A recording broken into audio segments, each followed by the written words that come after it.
राजधर्म। महात्मा बुद्ध का जन्म 563 ईसा पूर्व साक के गणराज्य में कपिलवस्तु के निकट लुम्बिनी नामक स्थान पर हुआ था।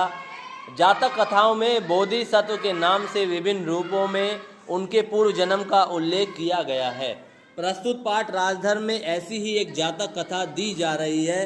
इस कथा में बताया गया है कि किसी राज्य का राजा जैसा आचरण करता है उसका प्रभाव उस राज्य की प्रजा के साथ संपूर्ण पर्यावरण पर भी पड़ता है। यानी राजा जैसा व्यवहार करेगा उसकी प्रजा और वहाँ का सारा क्षेत्र राजा के व्यवहार से क्या होगा, या तो लाभान्वित होगा या फिर उसका परिणाम भुगतेगा। सही, या तो अच्छा होगा या फिर बुरा होगा। तो यहाँ पे कहानी चालू होती है। ब्रह्मदत्त विवेकशील राजा था। वह सत्यासत्य उचित अनुचित का ध्यान रखता था। वह ऐसे व्यक्ति को ढूंढता था जो उसके दोषों को बता सके। प्रशंसा करने वाले तो सभी थे, दोष बताने वाला कोई नहीं मिलता था। अंतपुर, राज दरबार, नगर के बाहर सभी जगह लोग राजा के गुणों का बखान करते थे। बखान का मतलब है बड़ाई करते थे। ठीक। पर उसके अवगुण बताने वाला कोई नहीं था। राजा ने सोचा कि जनपद में कोई ऐसा व्यक्ति मिल जाए जो उसके दोष बता सके। अतः वेश बदलकर वह पूरे जनपद में घूमा, पर वहां भी उसे अपने गुण ही सुनने को मिला, दोष नहीं। फिर वह घूमता हुआ हिमालय प्रदेश पहुंचा। घने जंगलों और दुर्गम पर्वतों को पार करता हुआ वह सुरमय हिमालय में स्थित बोधिसत्व के आश्रम जा पहुंचा। उसने उन्हें श्रद्धा पूर्वक प्रणाम किया। बोधिसत्व ने राजा का कुशल क्षेम पूछा। क्षेम का मतलब है हालचाल पूछा, कुशलता पूछी। फिर आश्रम में राजा एक और चुपचाप बैठ गया। बोधिसत्व जंगल से पके गोदे लाकर खाते थे। वे गोदे शक्तिवर्धक और शक्कर के समान मीठे थे। शक्कर का मतलब समझते हैं, चीनी। उन्होंने राजा को संबोधित कर कहा, महापुण्य, ये गोदे खाकर पानी पियो। राजा ने गोदे खाए और पानी पिया। उसे गोदे बड़े मधुर और स्वादिष्ट लगे। उसने बोधिसत्व से पूछा, भंते मतलब शिष्य या बेटा। ठीक है, भंते का मतलब क्या होता है, बौद्ध धर्म को मानने या पाली भाषा का आदर सूचक शब्द है। सही, तो सम्मान के लिए बोला।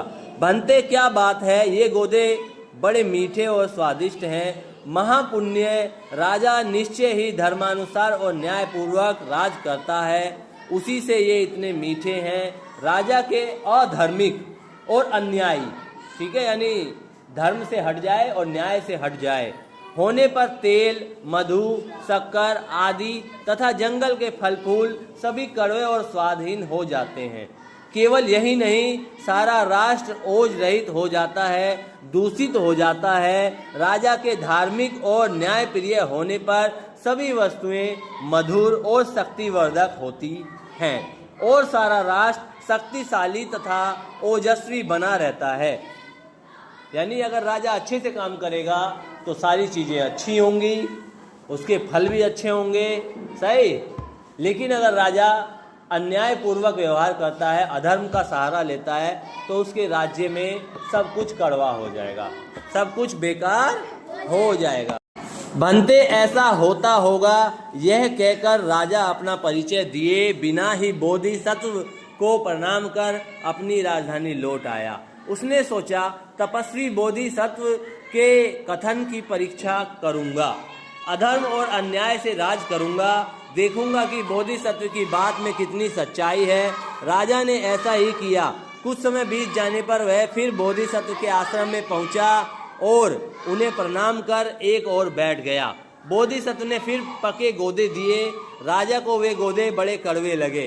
राजा ने गोदे थूक दिए और कहा, भंते, ये बड़े कड़वे हैं। महापुण्य, राजा अवश्य अधार्मिक और अन्यायी होगा।